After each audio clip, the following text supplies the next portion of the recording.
Shalakaya Chaksurunmilitan Yena Tasmai Shri Gurave Namaha.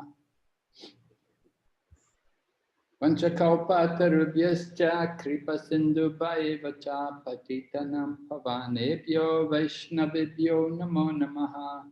Namo Vishnupadaya Krishna Prestaya Bhutale Srimati Bhakti Vedanta Swami Niti Namine. Namaste Saraswati Devi Kauravani Pracharine Nirvisesha Shunyavadi Paschatya Deshatarine. Jai Shri Krishna Chaitanya Prabhu Nityananda Shri Advaita Gadadhar Shri Vasadi Gaur Bhaktavinda. Hare Krishna, Krishna Krishna, Hare Hare, Hare Rama, Rama Rama, Hare Hare. So we're studying the Sri Isopanisad at the level of Bhakti Sastri, and now we're going on to mantra number 13. Right? Everyone agree? Yes, Maharaj. Yes, Maharaj. Yes, Maharaj. Okay, so we'll invite Amadaji to lead us in chanting mantra number 13.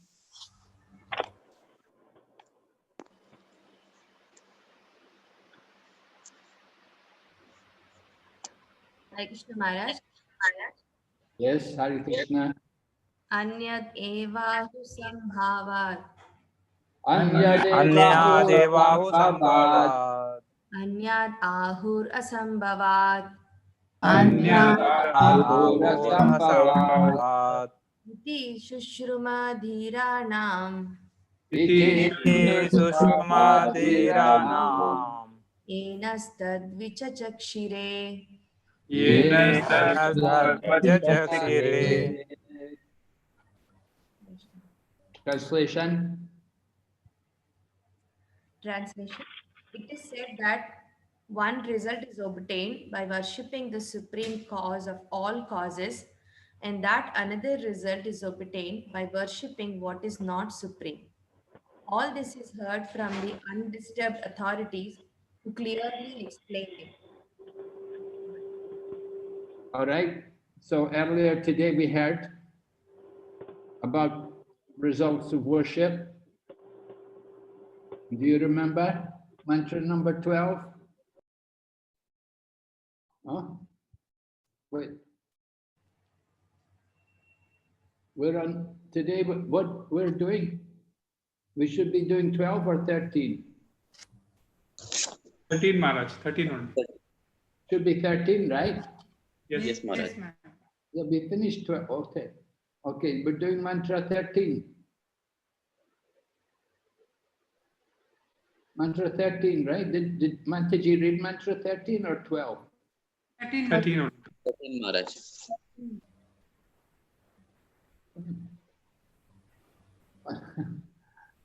What happened to my system here? I go from 12 to 14. Can't understand what's going on. Somehow I lost mantra 13. Anyway, I've got a book.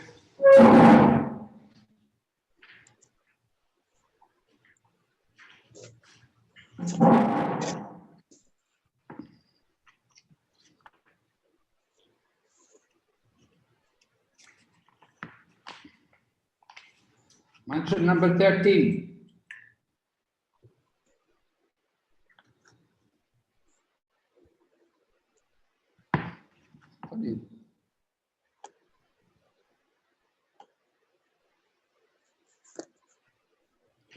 All right. So you read the purport. You read the translation. Please go ahead. Start reading the purport.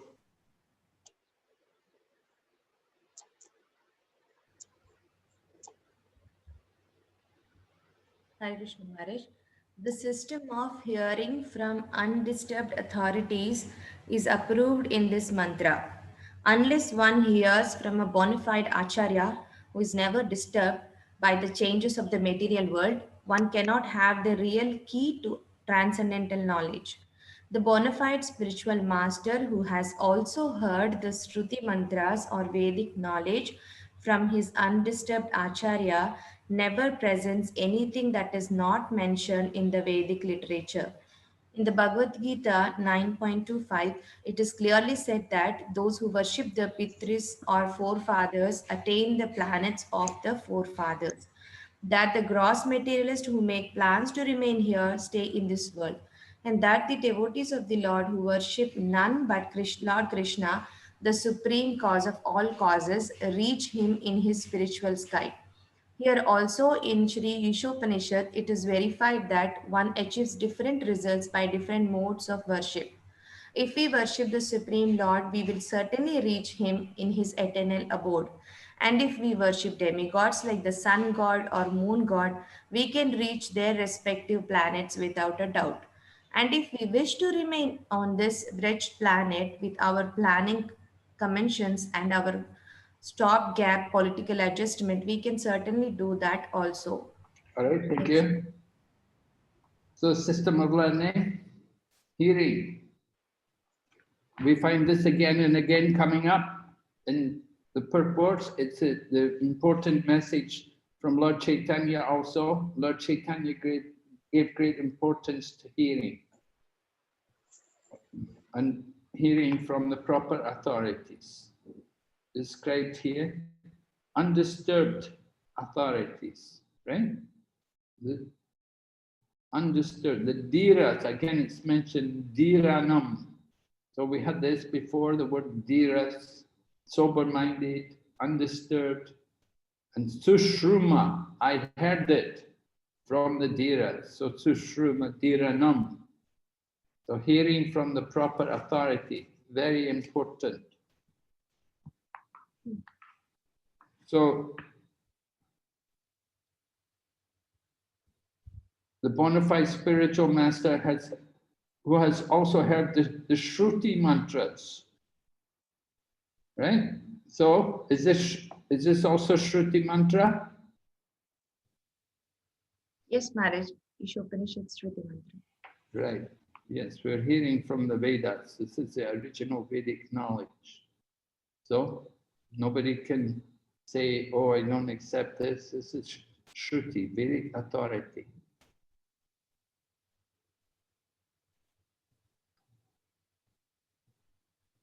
So Prabhupada talks about you go where you have the desire to go somewhere, you'll go there. If you worship the demigods, you'll go to the demigods. And if you worship Krishna, you can go to him. So man proposes, God disposes. And Prabhupada said, if you want to stay here, you can do that also. We wish to remain on this wretched planet. Prabhupada doesn't have a great appreciation for this planet, wretched planet, with our planning commissions and our stopgap political adjustments. We can do that also. So,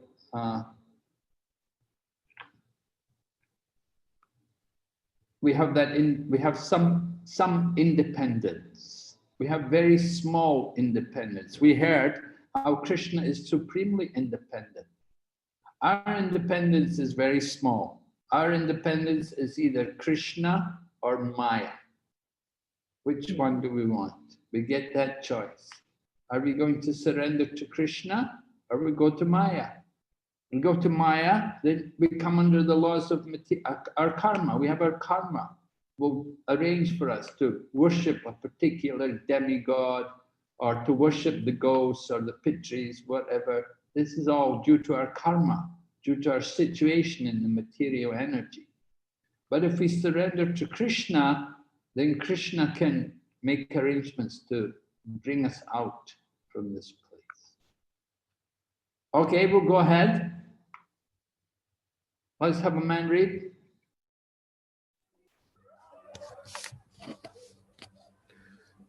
Pranat Pranam Maharaj. Hare Krishna. Nowhere in authentic scripture is it said that one will ultimately reach the same goal by doing anything or worshipping anyone. Such foolish theories are offered by self-made spiritual masters who have no connection with the parampara, the bona fide system of disciplic succession. The bona fide spiritual master cannot say that all paths lead to the same goal and that anyone can attain this goal by his own mode of worship of the demigods or of the supreme or whatever. Any common man can very easily understand that a person can reach his destination only when he has purchased a ticket for that destination. A person who has purchased a ticket for Calcutta can reach Calcutta, but not Bombay. But the so-called spiritual masters say that any and all paths will take one to the supreme goal. Such mundane and compromising offers attract many foolish creatures who become puffed up with their manufactured methods of spiritual realization. The Vedic instructions, however, do not uphold them. Unless one has received knowledge from the bona fide spiritual master who is in the recognized line of disciplic succession, one cannot have the real thing as it is. Krishna tells Arjuna in Bhagavad Gita 4.2. Evam parampara praptam imam rajarshyo viduh sa kale neha mahata yogo nashta parantapah. This science was thus received through the chain of disciplic succession, and the saintly kings understood it in that way. But in course of time, the succession was broken, and therefore the science as it is appears to be lost. Hare Krishna Maharaj. So we often hear this so-called theory, this bogus philosophy, that all paths lead to the same goal. It's all one. Doesn't matter who you worship. It doesn't matter where you go. It's all the one, all leading to the same thing. So, how will you argue against this? What is your logical approach to this? Give us some logical argument to defeat this. Can you? Hare Krishna Maharaj. Yes? Maharaj, as the example given here, we should first decide where we want to go. So when we discuss with people outside, then first we should ask them where you want to go. What is your ultimate goal in life? If you want to reach to the Godhead, then in that case you have to worship, you have to go to the disciplic succession route. You cannot go to bogus gurus, because the Guru Parampara system will lead you to the Krishna Bhakti Just and give me Golakdham. a logical argument. Just give me some logical argument. Why this cannot make any sense. You don't have to tell me about Krishna Bhakti. I just want some logical argument to show that this is nonsense. What does Prabhupada say? Prabhupada explain. He gives an example. Prabhupada is giving example of a train ticket. Yeah. That if you want to go to Calcutta, we have to buy ticket. We have to buy the ticket to Calcutta and we bought the train for Calcutta, not to Bombay. Right. Yeah, that's logical. Now, what's the statement in the scripture to defeat this? To support this, the logical argument, we can also quote scriptures, right? What does our scripture, what does Bhagavad Gita say? Here Prabhupada is quoting the Sloka 4.2 from the Bhagavad Gita. That this supreme science was thus received through the chain of disciplic succession, and the saintly kings understood it in that way. So we also should go for this disciplic succession knowledge. So you're saying this knowledge that all the paths lead to the same goal is not in the disciplic succession? No, unless we go for disciplic succession, we cannot reach to the ultimate truth. Well, they may say, well, Ramakrishna, he has his own disciplic succession. We have to see the disciplic section starting from the knowledge imparted by Lord Krishna, and then the disciplic section come in the four lines. Well, not all the disciplic successions come from Lord Krishna. Some of them come from Vishnu. Right? Yes. Ramanuja, they say Vishnu is the supreme, Narayan, and Krishna is one of the incarnations.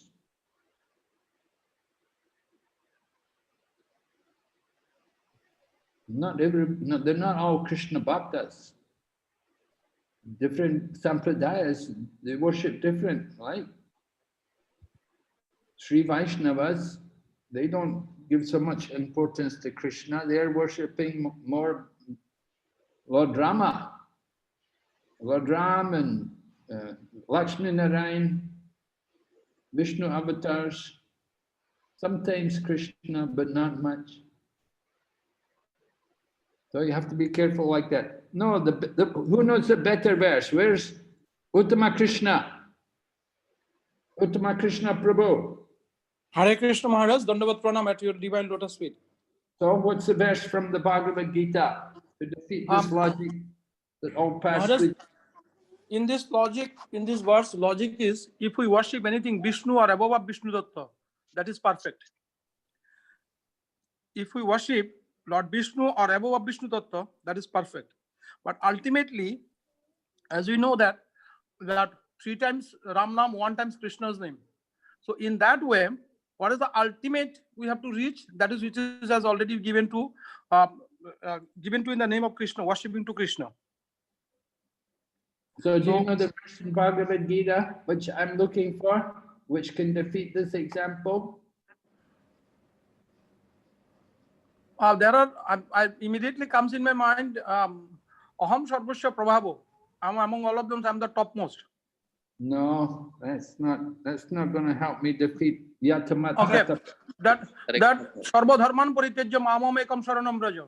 No. So it doesn't defeat. Hare Krishna Maharaj. Hare Yes. Krishna Maharaj. Yes. Yanti Maharaj, Deva give me a Vratan little Deva. clue, then maybe I will remember the sloka. Yanti Deva Vratan Deva. Pitran Yanti Pitruvata. This is the verse. Just give me the meaning.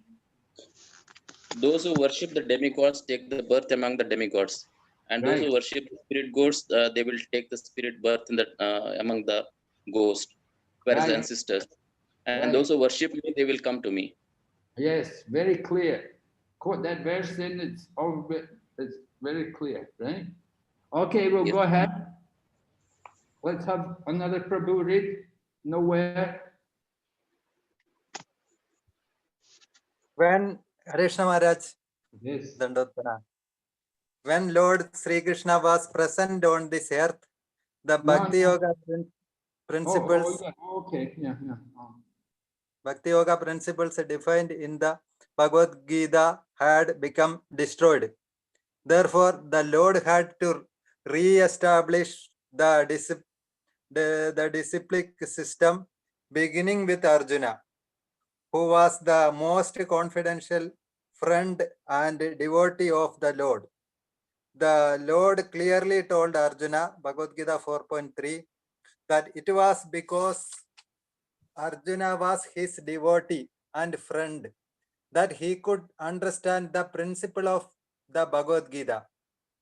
In other words, only the Lord's devotee and friend can understand the Gita. This also means that only one who followed the path of Arjuna can understand the Bhagavad Gita. Hare Krishna Maharaj. Okay. So Prabhupada saying Lord Krishna when Lord Krishna was present, Bhakti Yoga principles had become distorted. As they were Lord Krishna, of course, he came to speak the Bhagavad Gita, to re-establish the principles of Bhakti Yoga. Right? Yes, because yoga nashta parantapa, the knowledge had become lost. So Krishna had to come to re-establish it again. So why did he pick Arjuna? What's because Arjuna? Arjuna is Krishna's friend and relative also. He's a devotee. He's a devotee of Krishna. Right. Bhaktosime sakacheti rahashyam hi. Because you're my devotee as well as my, not that he's a Brahmana. You may think, why didn't he pick a Brahmana? You know, why didn't surely? But Arjuna is devotee and they've been friends a long time and they often talk philosophy with each other. Krishna enjoys Arjuna's company. Wherever Krishna goes, Arjuna will go with them. Krishna is speaking Bhagavad Gita right now in some other universe, and Arjuna is with him. Prabhupada told us, he said that Arjuna and the Pandavas, they don't go back to Godhead. They stay here in this world to help in the different pastimes of the Lord. So very special devotees. Arjuna and his brothers, how much they suffered, how much they underwent for the pleasure of Krishna. Okay, go ahead. Another Prabhu? Hare Krishna.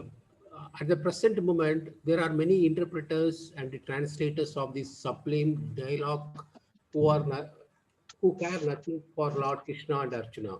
Such interpreters explain the verses of Bhagavad Gita in their own way and postulate all sorts of rubbish in the name of the Gita. Such interpreters believe neither in Sri Krishna nor in his eternal abode. How then can they explain the Bhagavad Gita? Krishna clearly says that only those who have lost their sense worship the demigods for paltry towards Bhagavad Gita 7.20 and 23.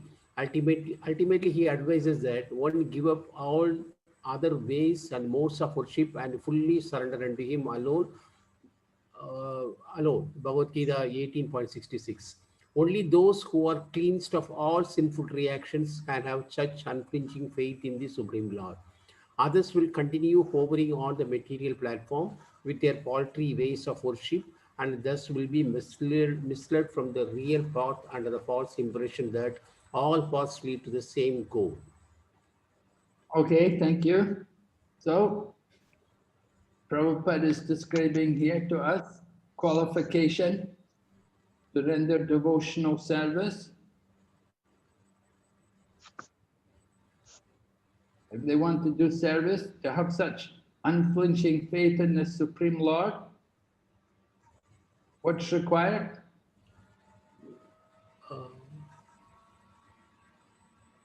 Those who are clean, those should have cleaned all their sinful reactions. Those who are cleansed of all their sinful reactions can have. How can we do that? How can we get rid of all of our sinful reactions? By being a pure devotee, they have to do their prescribed duties in a detached manner, and purity of actions should be. All their activities should be purified. We want to. They will get into path of bhakti yoga. They will get into it.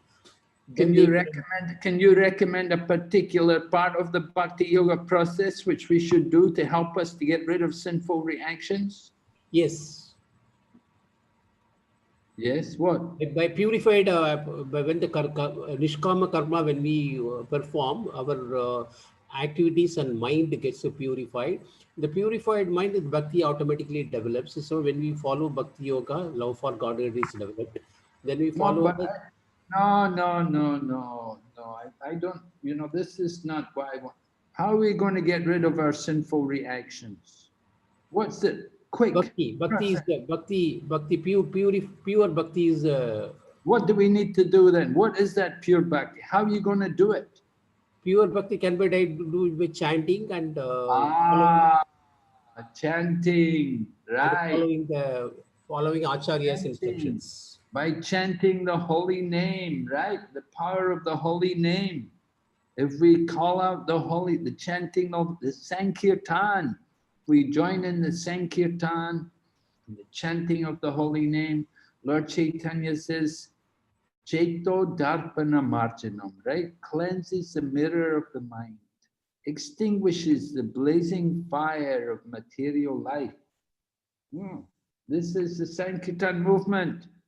Tasmat Sankirtanam Vishnu Jagan Mangalam Amhasham. Nothing more auspicious than the chanting of the holy names of the Lord. It can destroy unlimited amounts of sinful reactions. So this is very important. We have the chanting of the holy name. We have to understand this very important point.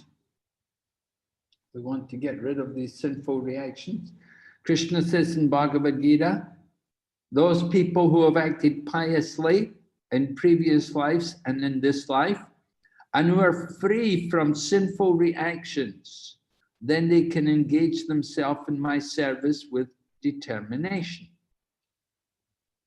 So how to get rid of these sinful reactions, we have to engage in particularly the chanting of the holy name and hearing the glories of the Lord and chanting these glories again also. Very powerful. Very, very powerful.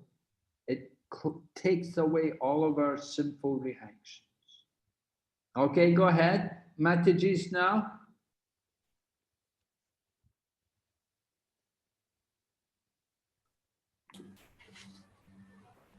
Hare Krishna Maharaj. Hare In Krishna. this mantra of Sri Isopanisad, the word Sambhavat by worship of the Supreme Cause is very significant. The Lord Krishna is original personality of Godhead, and everything that exists has emanate from him. In the Bhagavad Gita 10.8, Lord says, Aham sarvasya prabhavo matta sarvam pravartate iti matva bhajante ma buddha bhava samandita. I am the source of all spiritual and material world.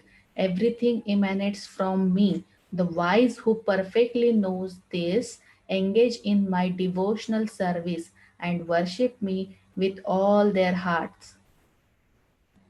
Okay. So, again, we're hearing about the Lord, or this Supreme Cause, Sambhavat, the worship of the Supreme Cause, as though the Supreme, the Absolute. This section is dealing with the worship of the Absolute and the relative, right? We heard about knowledge, absolute knowledge and relative knowledge. Absolute knowledge was vidya, and relative knowledge was the avidya. We learned that we have to cultivate both knowledge of the absolute and the relative, right? Do you remember that, Mataji? Yes, Maharaj. And remember we spoke about having a balance between the material and between the two. We have to cultivate both the knowledge of the vidya and the avidya. Yes, Do you feel can you understand, can you appreciate how Prabhupada has given us that kind of understanding in Krishna consciousness? A balanced program that, you know, somebody may feel, oh, you people, you know, you're only in the spiritual, you're living in another world, you're only chanting Hare Krishna, and people may ridicule us like that. They may say that, well, we're not living a proper life. You know, Yes.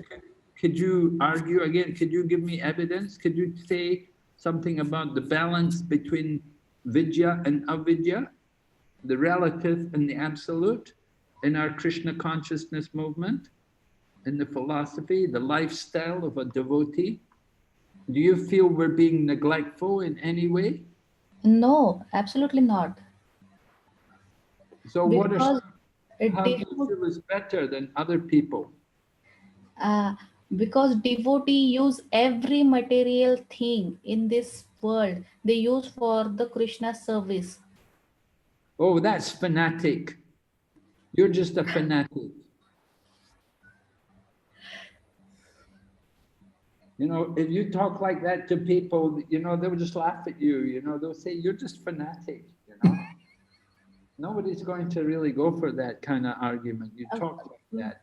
Maharaj, can give example. Like now we are using this laptop. So we are using for Krishna service only. We are learning scripture, Isopanisad. Okay, that's what you like to do, but that doesn't mean that you have a you know, that you have a balanced program, a balanced lifestyle. Are you neglecting your children by doing this? And Are you no, taking care of your children? What about your children when you come and sit with your laptop and study Isopanisad? Who's taking care of them? Lord is taking care.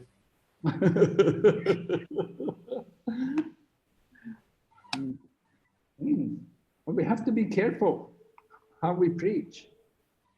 You know, we want to convince people that the Krishna conscious lifestyle is good. We have to be careful how we preach. So I'm just trying to make all of you aware of our duties, our responsibilities as preachers, as representing the Krishna consciousness movement, that Prabhupada has given us a very practical lifestyle. Certainly, it's a much healthier lifestyle than ordinary, most of the people. It's much healthier in the sense that we're very regulated and we give importance to cleanliness and truthfulness and morality, and we learn discipline. We learn all of these qualities which are very much appreciated in the ordinary world. So we want people to know that Krishna consciousness, we're not, you know, it's not that we're just fanatics, that we actually have a very practical way of living. It's a better life. Where, and more than, we find happiness, we find genuine happiness and pleasure in our activities, which we don't get in material life. Ordinary struggle for existence and competition and envy and arguing and fighting, all that's the nature of the material world. But in Krishna consciousness, we give importance to living peacefully and simply and happily. So we certainly feel that Prabhupada has given us a lot, not just only philosophy of the Vedas, the Shruti mantras, but he taught us also about how to live nicely in the material world. What is the proper way, how to live happily, taught us the importance of the family, how the family should live together, how husband and wife should get along with each other, how they should cooperate, and taking care of the children also. All of these things, it's all there in the Krishna conscious philosophy. And when you read Prabhupada's books, everything is there. It's not just Prabhupada talking philosophy all the time about the spiritual world, but he's giving a lot of valuable information about how we need to live and how we need to act and what is the proper behavior, how to organize everything. Is that all right? yes, Maharaj. Can you appreciate this? Okay, we'll go ahead. Let's have another man read.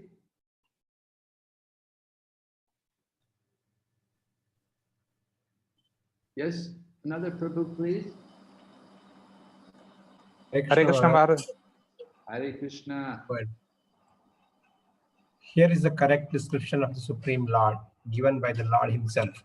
The words Sarvasya Prabhu indicates that Krishna is the creator of everyone, including Brahma, Vishnu and Shiva. And because these three principal deities of the material world are created by the Lord is the creator of all that exists in the material and spiritual worlds. In the Atharva Veda, Gopala Tapani Upanishad 1.24, it is similarly said, he who existed before the creation of Brahma and who enlightened Brahma with Vedic knowledge is Lord Sri Krishna. Similarly, the Narayana Upanishad 1 states, then the Supreme Person, Narayana, desired to create all living beings. Thus, from Narayana, Brahma was born. Narayana created all the Prajapatis. Narayana created the Indra. Narayana created Indra. Narayana created 8 Vasus. Narayana created 11 Rudras. Narayana created the 12 Adityas. Since Narayana is a planetary manifestation of Lord Krishna, Narayana and Krishna are one and same. The Narayana Upanishad 4 also states, Devaki's son, Krishna is the Supreme Lord. The identity of Narayana with the Supreme Cause has also been accepted and confirmed by Sripad Shankaracharya. Even though Shankara does not belong to the Vaishnava or personalist cult. The Atharva Veda Maha Upanishad 1 also states, only Narayana existed in the beginning, when neither Brahma, nor Shiva, nor fire, nor water, nor stars, nor sun, nor moon existed. The Lord does not remain alone, but created as he desires. Krishna himself states in the Moksha Dharma, I created the Prajapatis and the Rudras. They do not have complete knowledge of me because they are covered by my illusory energy. It is also stated in the Varaha Purana, Narayana is the supreme personality of Godhead, and from him the four-headed Brahma was manifested, as well as Rudra, who later become omniscient. Hare Krishna. Okay. So Prabhupada is in this section of the purport, Prabhupada is giving a lot of scriptural references to establish the position of the Lord. That there is a Supreme Lord. Well, many of the statements, of course, are concerning Lord Narayan, because this is a Vedic mantra. So quoting Lord Narayan, it's good for these people from the Vedas, because not everybody is very much open to Krishna. You know, Krishna worship is very special, not so well popularized. Krishna's temples, not so much. People worship Lord Rama. He's very ideal. He's Maryada avatar, perfect etiquette, perfect behavior. But Krishna, Krishna's Lila Purushottam. He's got his own level of standard, right? Remember, what did we say about the Lord's activities? How were they described earlier in Mantra 8? We were discussing about the Lord, how he can perform acts which are, well, they were described, right? Shuddham apapavidam. You remember? Yes, bro. What's the meaning? Pure and uncontaminated. Pure and uncontaminated, right. Can you give an example? How something is never contaminated? Sunlight, Maharaj. The sunlight, the rays of the sun. Rays of the sun, yeah. Yes. What happens? Even if it falls on the uncontaminated, contaminated surface, it in fact cleans that, but it itself doesn't get contaminated. Right, it purifies the contaminated surface, right? Prabhupada uses the word prophylactic. Prophylactic. Special word, yeah. Antiseptic and prophylactic. So this is Krishna's activities. Ordinary people, they have difficulty to understand the pastimes of Lord Krishna, because Lord Krishna's Lila Purushottam, he's displaying the pastimes of the spiritual world. They're not ready, they're not qualified to see that. Therefore, publicly, we don't promote these kind of things like Rasa Lila. Although it's become popular, you know, you go to Kumbh Mela and everybody's doing Rasa Lila. They're all presenting it in the dramas, Krishna Lila. But actually, they're not Krishna Bhaktas, and they don't understand the activities of Lord Krishna. So it's very important to understand the transcendental nature of Lord Krishna's activities. So a lot of evidence about Lord Narayan, and Prabhupada then says Lord Narayan is the expansion of Lord Krishna, or they're one and the same, Prabhupada said. Narayan is plenary manifestation of Lord Krishna. Right? I was telling about Lord Chaitanya meeting in Sri Rangam, discussing about the position of Lakshmi. And so Lord Narayan and Krishna are one and the same. We say Krishna is the original, they say Narayan is the original. Some difference there, just different opinions. They say Lord Narayan is the original source. We say Lord Krishna is the Supreme Bhagavan, the original. Okay, we'll go ahead. Mataji.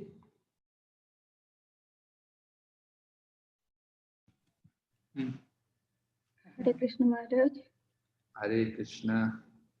Thus, all Vedic literature confirms that Narayana or Krishna is the cause of all causes. In the Brahma Samhita 5.1 also, it is said that the Supreme Lord is Sri Krishna, Govinda, the delighter of every living being and the primeval cause of all causes. The really learned persons know this from evidence given by the great sages and the Vedas, and thus they decide to worship Lord Krishna as all in all. Such persons are called Buddha, or really learned, because they worship only Krishna. Hare Krishna. So Prabhupada refers to the Brahma Samhita. Lord Chaitanya found that Brahma Samhita. Lord Chaitanya actually found it when he was traveling in South India. He was at the temple in Kerala called Adikeshava temple, big temple there in South India, south of Trivandrum. And Lord Chaitanya spent time there. He went there and he found this book, Brahma Samhita. And he was very happy. He had it copied. And he brought it, and when he came, he gave copies to all the devotees. Ramananda Roy immediately told Ramananda Roy had it copied. Then he came to Puri, all the devotees had come from Mayapur, Navadvip, they all copied it. Lord Chaitanya said, Brahma Samhita is the essence of all our philosophy. Everything is there. So very important. And so that Prabhupada refers to the first verse, that Lord Krishna is the supreme controller, the cause of all causes. Sarva Karana Karanam. So those people who really know, who are really learned, they will worship Krishna. We'll go ahead. Prabhu, can read? Hare Krishna Maharaj. Yes. Thus, all Vedic literature confirms that Narayana or Krishna is the cause of all causes. No, we read that. The conviction that Krishna is all is established when one hears the transcendental message from the undisturbed Acharya with faith and love. One who has no faith in or love for Lord Krishna cannot be convinced of this simple truth. Those who are faithless are described in the Bhagavad Gita 9.11 as Mudas, fools or ashes. It is said that the Mudas derived the personality of Godhead because they do not have complete knowledge from the unauthorized Acharya. One who is disturbed by the whirlpool of material energy is not qualified to become an Acharya. Hare Krishna. Okay. So what's the qualification for the Acharya? How do we know who's an Acharya? He's having transcendental message from the Krishna. He's the Dhiras. He's the Dhiras. He's more than the Dhiras. Yeah, he's sober. sober person. He's not disturbed. Anything, Unattached. Yeah. any other qualification? It's You know, detachment from the material world. he's detached Vairagya. from the material world. Anything else? It's a faith in the faith and love from the Krishna. Faith and love. Anything else? He knows about the absolute truth. Yes. Yeah, he has to know something, right? He has to have some knowledge. So Gyan and Vairag, remember I was speaking earlier today? Yes, Wherever Maharaj. they feel Yeah. bhakti, Bhakti. there will be those two things. There will be transcendental knowledge and detachment from the material, right? Yes, So Maharaj. those two things, very important. You want to find that person. He's the right Dira, he's the right Acharya to hear from. Okay, we'll go ahead, Mataji's turn. Before. Hare Krishna Maharaj. Hare Krishna. Before hearing the Bhagavad Gita, Arjuna was disturbed by the material world full by his affection for his family, society and community. Thus, Arjuna wanted to become a philanthropic, non-violent man of the world. But when he became Buddha by hearing the Vedic knowledge of the Bhagavad Gita from the Supreme Person, he changed his decision and became a worshipper of Lord Sri Krishna, who had himself arranged the battle of Kurukshetra. Arjuna worshipped the Lord by fighting with his so-called relatives, and in this way he became a pure devotee of the Lord. Such accomplishments are possible only when one worships the real Krishna and not some fabricated Krishna invented by foolish men who are without knowledge of the intricacies of the science of Krishna described in the Bhagavad Gita and Srimad Bhagavatam. Hare Krishna. Okay. So how did Arjuna become a pure devotee? By following Krishna's instruction. Yes, he took up Krishna's instruction. But initially, what was Arjuna thinking? Arjuna was thinking about his relatives, his gurus, not to fight. He was adhira, actually. He was compassion. Yeah, he was feeling some compassion. Was that compassion? He was compassionate towards his relatives and family members. What did Krishna think about that compassion?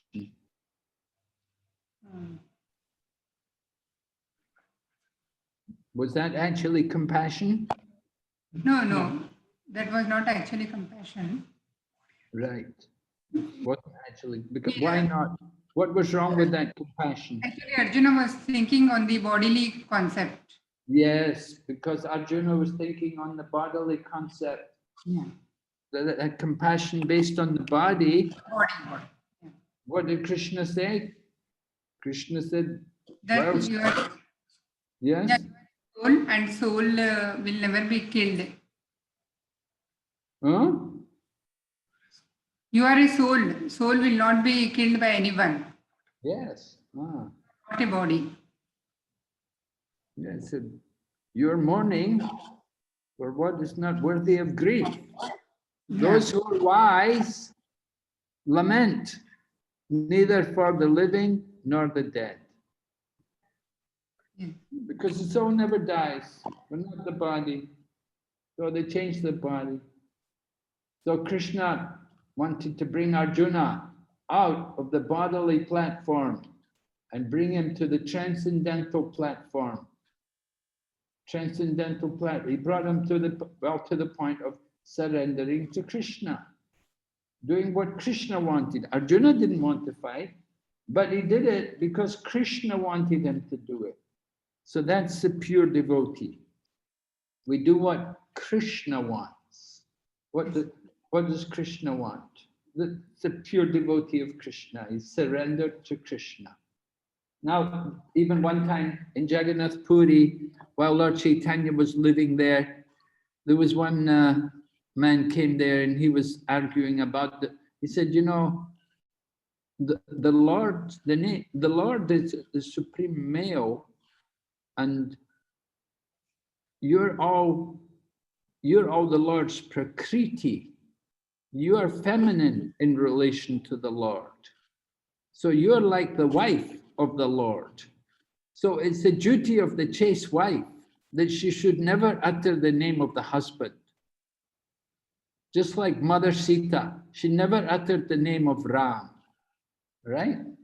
Yes. Those you ladies who are married, right? You don't utter the name of your husband. You just simply say, my Prabhu, right?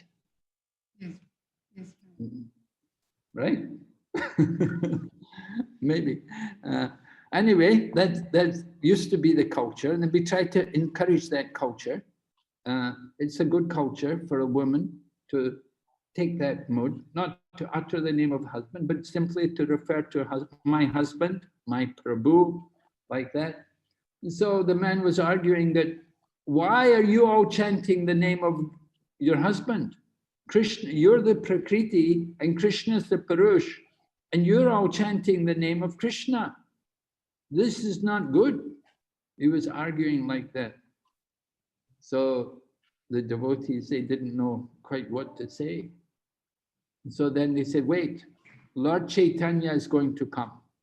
Lord Chaitanya is the personification of all religious principles. He will tell you. And so Lord Chaitanya came, and they told Lord Chaitanya what this man was saying.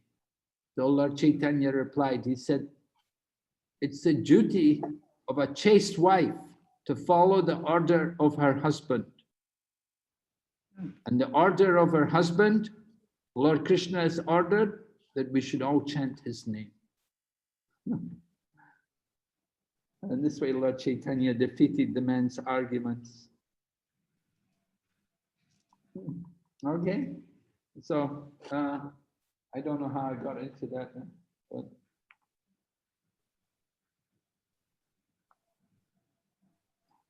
where are we? Oh, we're talking about Arjuna. Yes, Arjuna and his relationship with the Lord, that he has to follow the order of the Lord. Yeah, Arjuna surrendered to Krishna. Shishasti ham sadi mam tvam prapanam, your disciple. He wanted to get instruction. So Krishna is instructing him to come out of the illusion and to fight. And this way Arjuna became pure devotee, became glorious. You follow the instruction of Krishna. All right, we'll go ahead. Prabhu.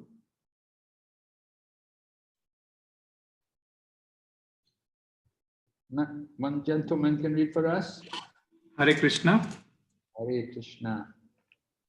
According to the Vedanta Sutra, Sambhuta is the source of birth and sustenance, as well as the reservoir that remains after annihilation, Janmadi Asya Yatha. The Srimad Bhagavatam, the natural commentary on the Vedanta Sutra by the same author, maintains that the source of all emanations is not like a dead stone, but is abhignya, or fully conscious. The primeval Lord, Sri Krishna, always says in the Bhagavad Gita 7.26 that he is fully conscious of past, present, and future, and that no one, including demigods such as Shiva and Brahma, knows him fully. Certainly, half-educated spiritual leaders who are disturbed by the tides of material existence cannot know him fully. They try to make some compromise by making the mass of humility the object of worship. But they do not know that such worship is only a myth because the masses are imperfect. The attempt by these so-called spiritual leaders is something like pouring water on the leaves of a tree instead of the root. The natural process is to pour water on the root. But such disturbed leaders are more attracted to the leaves than the root. Despite their perpetually watering the leaves, However, everything dries up for want of nourishment. Okay. So, Hare Vedanta Sutra, right? You're Yes. familiar with Vedanta Sutra. Who has given us the Vedanta Sutra? Vyasadev. Right. So Vedanta Sutra, this is the source of Vedanta Sutra is Nyaya. It's actually based on Nyaya, logic. Logic, yes. Second. Yeah. It's not Shruti or Smriti, this is Nyaya. Yeah, it's Nyaya. So, to the sixth. So Prabhupada quotes Janmadhyasya Yata. This is also from Vedanta Sutra. And Srimad Bhagavatam also quotes Janmadhyasya Yata. That the cause of everything, or the reservoir, the creation, the maintenance after it is all coming from one Supreme. So Vedanta Sutra, same author Vyasadeva, is the source of all emanations, not a dead stone. One is, but it's abhigna, fully conscious. The Lord is fully conscious. Bhagavad Gita knows everything.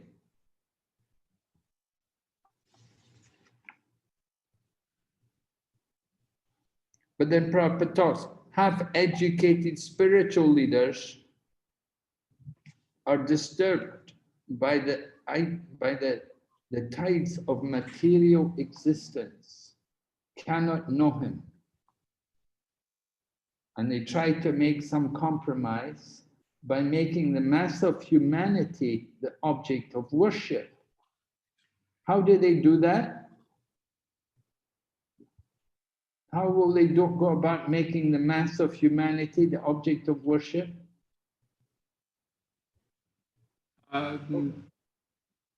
What will they do?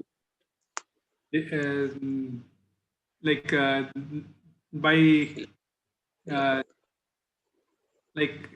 Maharaj, when they worship demigods and all those, so that becomes avidhi purvakam. So that is how they mislead the mass. Mass of humanity, the object of worship. They're offering worship to the mass of people. How do you think they go about that? They do puja? Will they light some incense and offer it to a crowd of people? No. Yeah. No. What are they going to do for the mass of people? Philanthropic activities, Maharaj. Yes, right. Philanthropic activities. What kind of philanthropic activities? Like to help a poor person, poor community, to help them to get food and things. Right. Yes, right. These kind of things. Like in India, they say is Daridra Narayana. What? Daridra Narayana, they say in helping the poor. And they also have another saying, they say, Madhava Seva, Manava Seva, right? Yes. Service to man is service to God. So? But that is not correct, no, Maharaj? Huh? But that is not correct, right? Like ultimately service to Madhava is service to mankind. Service to Madhava is service to mankind, yes. Is service to man service to God? If we do so, actually, that's what people say that, but that is not the right approach, right, Maharaj? Yeah, definitely not. If you simply, just like the devotees, they wanted to do prasadam distribution, so they were thinking, we'll go to the poor areas. And Prabhupada said, that is not our path. He said, that is karma kanda. If you just go to the poor people and feed the poor people, he said, that's not bhakti, that's karma kanda. Why?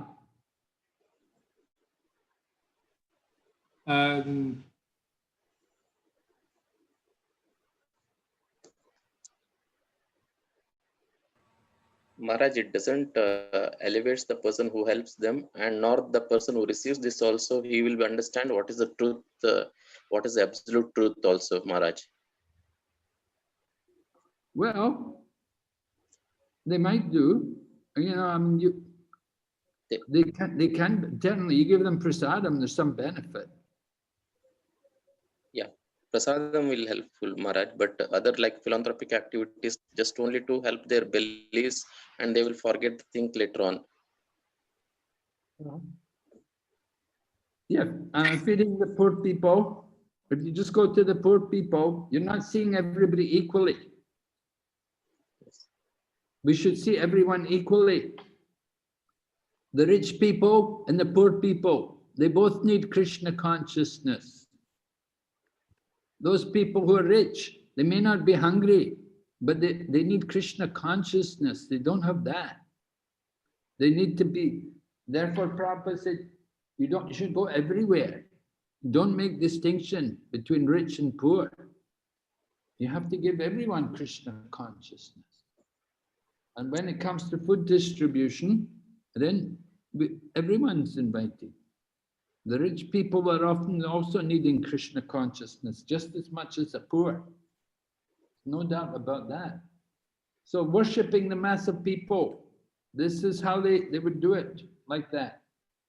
You open a school, you have some program for the feeding people, you know, this kind of, this is not spiritual. Not unless you do it. I mean, it can come, of course, you give prasadam, just like in Mayapur, Prabhupada told us, nobody should go hungry within 10 kilometers of the temple, distribute prasadam. And when they distribute prasadam, we have kirtan going on so that they hear the holy name. So let them sit and eat prasadam and hear the holy name. So that's spiritual. That's spiritual program. But worshipping the mass of people, right? This is what the mass of people, they feel happy when they think that they're getting some benefit like this. So politicians do these kind of things to get the votes, to win the people, to get their votes, to get their support, promise them more sense gratification, take care of them. And this is true all over the world, where you've got this democratic system.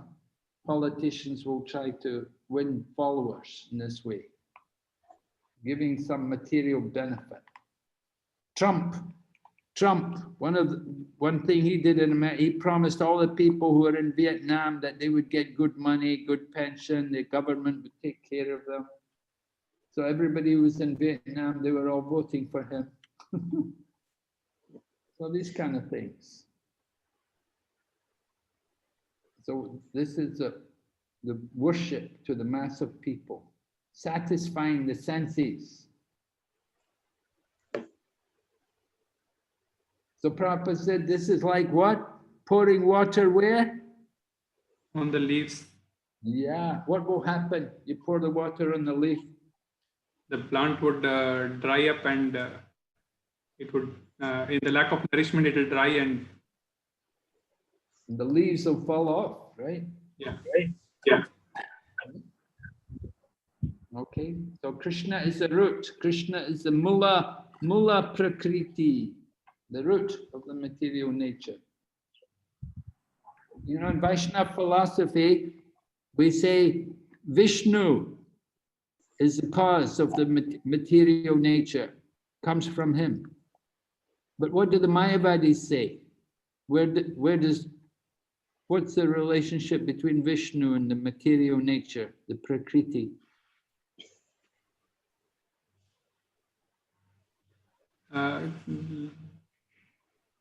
The Mayavadis say like they come automatically, like, you know, they don't correlate with. We say Vishnu is the cause of the prakriti. They say prakriti is the cause of Vishnu. Chemical, they say it's all because of the chemical changes and all these things comes automatically. That's what it is. Okay, we'll go ahead. Let's read next. Somebody read. Maraji? Sri Isopanisad advises. Maraji? Hare Krishna Maharaj. Sri Isopanisad advises us to pour water on the root, the sources of all germination. Worship of the mass of humanity by rendering bodily service, which can never be perfect, is less important than service to the soul. The soul is the root that generates different types of bodies according to the law of karma. To serve human beings by medical aid, social help, and educational facilities, while at the same time cutting the throats of poor animals in slaughterhouses, is no service at all to the soul, the living being. Hare Krishna.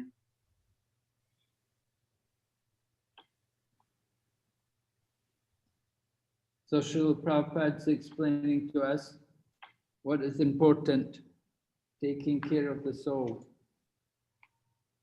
The slaughterhouses, this business, this is not what we want. Poor animals. Bhakti Siddhanta Saraswati saw somebody carrying a fish on the basket. He was on his bicycle and he had a fish tied on the basket. Bhakti Siddhanta Saraswati, so foolish, so unfortunate that they have to eat this kind of, there's so much food. Why they have to do this? Why they have to kill? The killing business. So Atmaha, right? We said the killer of the soul. We'll go ahead. Prabhus? Hare Krishna Maharaj, Dandavat Pranam Maharaj. Dandavat Pranam. The living being is perpetually suffering in different types of bodies from the material miseries of birth, old age, disease, and death. The human form of life offers one a chance to get out of this entanglement simply by re-establishing the lost relationship between the living entity and the Supreme Lord. The Lord comes personally to teach this philosophy of surrender unto the Supreme, the Sambhuda. Real service to humanity is rendered when one teaches surrender to and worship of Supreme Lord with full love and energy. That is the instruction of Sri Isopanisad in this mantra. Hare Krishna. All right. So real teaching, real education. Very important. Human form of life is a chance to get out. Don't waste it. We'll go ahead. Another Prabhu. Prabhu's, gentlemen, please read.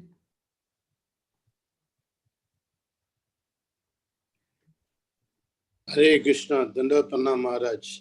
Haribo. The simple way to worship the Supreme Lord in this age of disturbance is to hear and chant about his great activities. The mental speculators, however, think that the activities of the Lord are imaginary. Therefore, they refrain from hearing of them and invent some word jugglery without any substance to divert the attention of innocent masses of people. Instead of hearing of the activities of Lord Krishna, such as pseudo-spiritual masters advertise themselves by inducing their followers to sing about them. In modern times, the number of such pretenders has increased considerably, and it has become a problem for the pure devotees of the Lord to save the masses of people from the unholy propaganda of these pretenders and pseudo incarnations. So, who are these people? What we spoke about some miseducators previously. Do you remember? We spoke about two particular kinds of miseducators, misguiding the people. What were they called?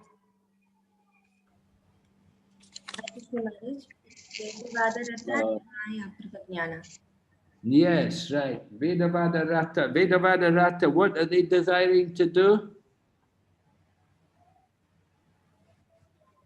They misguide the people. Yes. Yeah, what's their goal generally? The Vedavada Rata? Can you tell me something about them, Mataji?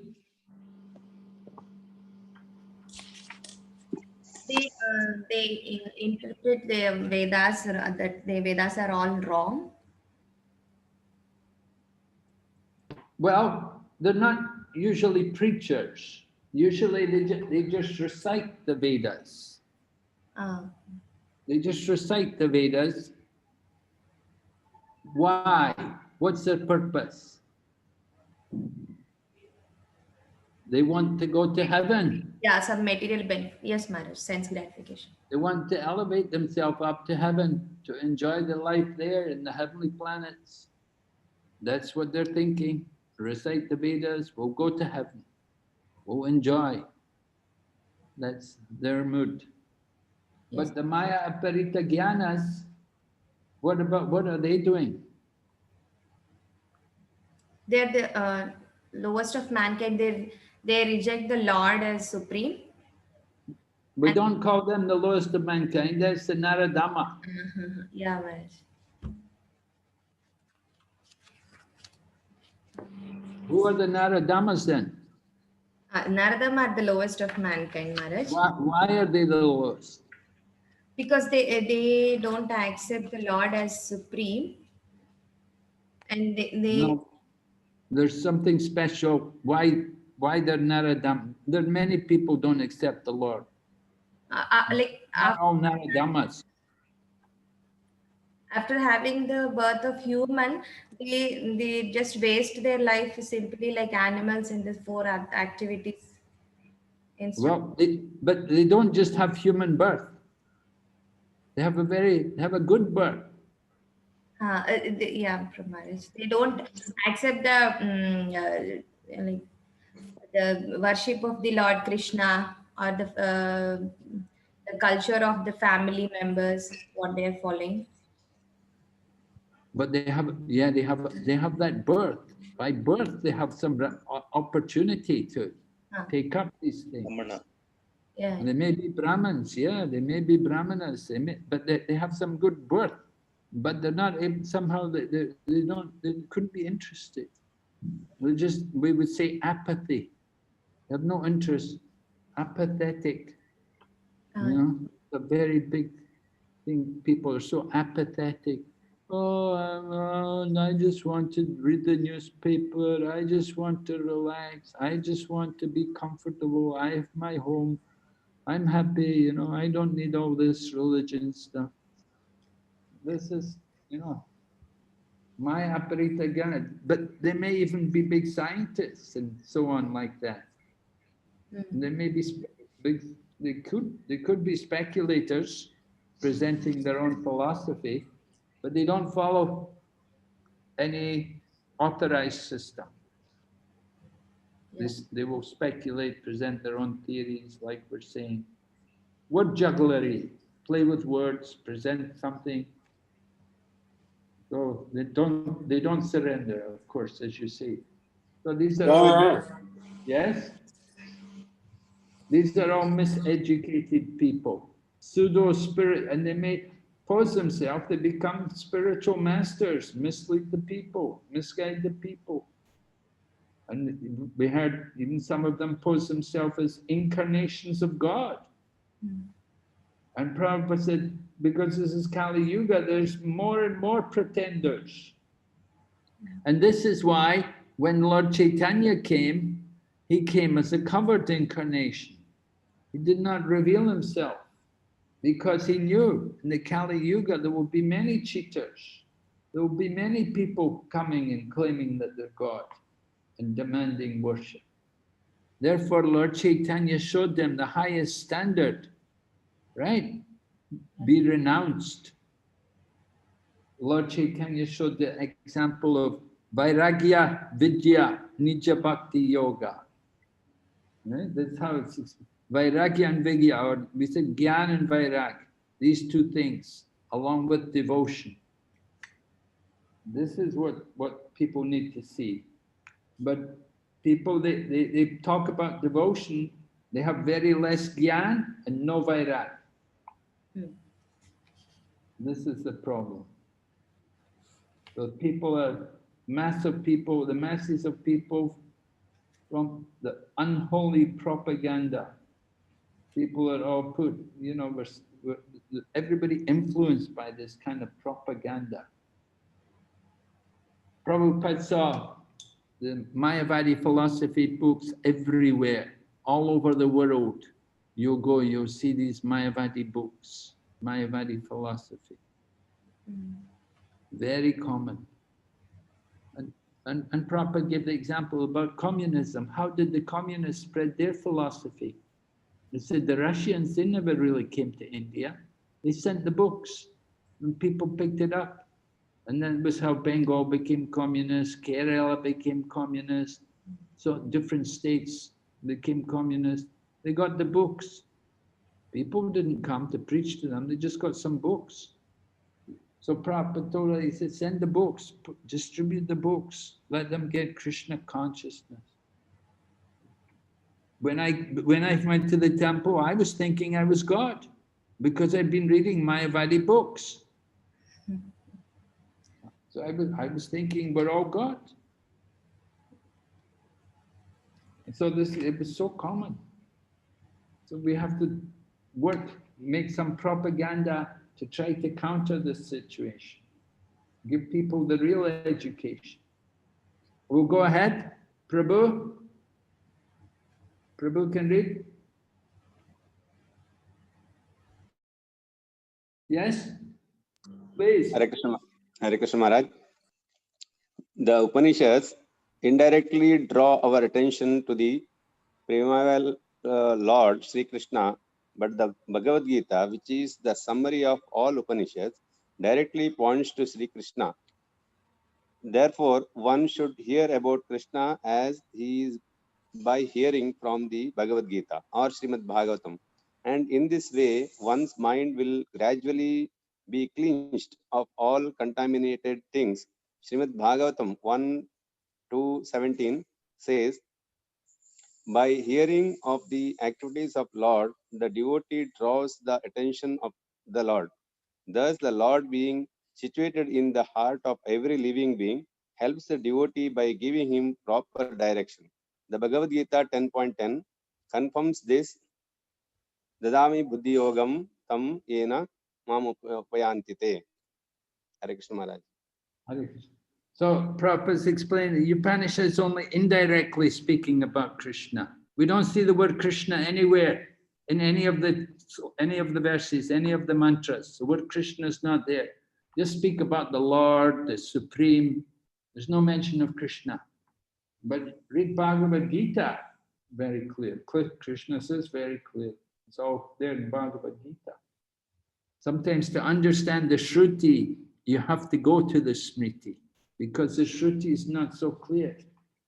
That's why we have to go to take shelter of the Smriti. More important. We'll go ahead. Prabhu?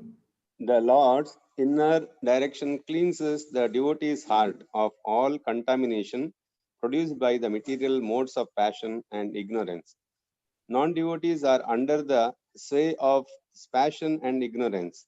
One who is in passion cannot become detached from material anchoring, and one who is in ignorance cannot know what he is or what the Lord is. Thus, when one is in passion or ignorance, there is no chance of self-realization. However, much one may play the parts of a religionist. For a devotee, the modes of passion and ignorance are removed by the grace of the Lord. In this way, the devotee becomes situated in the quality of goodness, the sign of perfect Brahmana. anyone can qualify as a Brahmana if he follows the path of devotional service under the guidance of a bona fide spiritual master. Srimad Bhagavatam, second canto, 4, chapter 18, shloka also says, Kirita Hanandra Palinda Pokasha, Abira Shumba Yavanakasha Daya, Yanyeta Papa Yadapashraya Shraya, Sudyanti Tasmai, Prabha Vishnave Namaha. Namaha. Any low, thank you, Maharaj. Any low birth person can be purified by the guidance of a pure devotee of the Lord. For the Lord is extraordinarily powerful. Hare Krishna. Thank you. Okay. So that sloka, that's from prayers of Sukadeva Goswami. Sukadeva Goswami was asked to describe creation, and he quoted this verse describing all types of sinful races. Kirita means the Chinese. Han is the Europeans. And then at the end you've got the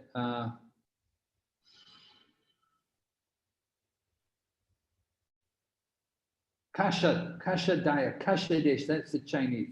Kirita's African, right? Hans is the Germans. Andhra, like, and then Kashadaya. Kashadaya is the Chinese. They're all different races of sinful people. They can all be purified by the touch of the Lord through his devotees. So this is the idea, that you need the mercy of the devotees, which comes through the Lord himself, because the devotees carry the Lord in their heart. So wherever they go, they purify that place. So Prabhupada is describing how we're all in the mode of passion and ignorance, tamagun, rajagun, ignorance, we don't know what to do, what's proper action, passionate, we're very attached and stubborn. But if we do devotional service, if we engage in the activities of devotion, we come to the mode of goodness and we develop the Brahminical qualities. And probably anybody can become a Brahmin, right? Does it mean everybody's going to become a Brahmin? Is everybody going to join and become a Brahmin? No. Some people will join, those people who are interested, who want to be Brahmins, they will come, but not everybody. Sometimes people say, oh, no, how is it possible anybody can become a Brahmin? Anybody who will take the training, they can become a Brahmin. They can come to the Brahminical platform. They have to take the training. Not only the initiation is one part, but then you have to get the training also that goes with it to bring us up to the mode of goodness, to get us out of passion and ignorance. This is very important, right? You have to analyze how much are we influenced by passion and ignorance. Okay, we'll just go ahead, finish. Maraji? Krishna Maharaj. Okay. When one attains Brahminical qualifications, he becomes happy and enthusiastic to render devotional service to the Lord. Automatically, the signs of God is unveiled before him. By knowing the signs of God, one gradually becomes freed from material attachments and one's doubtful mind becomes crystal clear by the grace of the Lord. One who attains this stage is a liberated soul and can see the Lord in every step of life. This is the perfection of Sambhava and described in this mantra of Sri Upanishad. Hare Krishna Maharaj. Hare Krishna. So what are these Brahminical qualifications? They are a mode of goodness. Okay. Can you tell me about what does it mean to be in the mode of goodness? What kind of qualities will we have? Hare Krishna Maharaj. Yes. Shama tapas, Kshamo tapas, Damastaucham, Shanti Rarchavam Evacha, Jnanam Vijnanam Astikyam, Brahma Karma Svavacha. Yes, those are mentioned in Bhagavad Gita, 9 qualities. Good. Yeah, we should know, we should have these Brahminical qualities. Not that we're interested just to be Brahmins, but we're interested to be devotee, to become Vaishnava. And that's why one who's actually Vaishnava, then they get the sacred thread to show that they're actually more than a Brahmana. So, of course, this was a big controversial thing, to give the Brahminical thread to people not born in Brahmana families. Usually only the higher caste would get the sacred thread. But by Lord Chaitanya's program, and based on scriptures, there's a verse in the scriptures that says, just like bell metal can be made into gold by the alchemical process, in the same way, anyone who is properly initiated and trained, they can become a Brahmana. That's the point. You have to be initiated and trained, then you can become the Brahmana. So, Prabhupada mentioned some of the signs. They'll be happy. They'll be enthusiastic to render devotional service. Very important qualities, right? You have to be happy, joyful souls. Brahmabhuta prasanatma. Right? One who's Brahman, he's on the Brahman, he's a joyful soul. Oh, I'm happy. I know I'm not the body. Nothing, no misery. And enthusiastic, eager for service. Very good qualities. Utsahan. In the Nectar of Instruction, when we go on to study that, we have to learn about enthusiasm. To be enthusiastic, to do service for Krishna. That will help us a lot. Very important. So keeping up our enthusiasm for Krishna. Okay, so that was a big purport. We had to go through, it took more time. I don't know, I was supposed to do 2 mantras today. Or 3 mantras in the 2 classes. I only did 2. Anyway, I think we can still finish in time. The other mantras are shorter. Right? We're hearing about the process, the absolute and the relative in relation to knowledge and now worship. So the first 3 verses of this book, we heard about the proprietor, the supreme proprietor. And then the next section, mantras 4 to mantra 8, we're describing about the Mahabhagavat devotee. Remember, we spoke about the Mahabhagavat devotee. He sees everything and sees all living entities as parts and parcels. And we spoke about how he sees ekatvam anupashyataha. Remember? Who knows the meaning? Ekatvam anupashyata. Ekatvam means? Oneness. Oneness. Oh, does that mean you're a Mayavadi? No, oneness of all living entities. All living entities have that oneness. Oh, we're all one. That's Mayavadi philosophy if you speak about oneness, isn't it?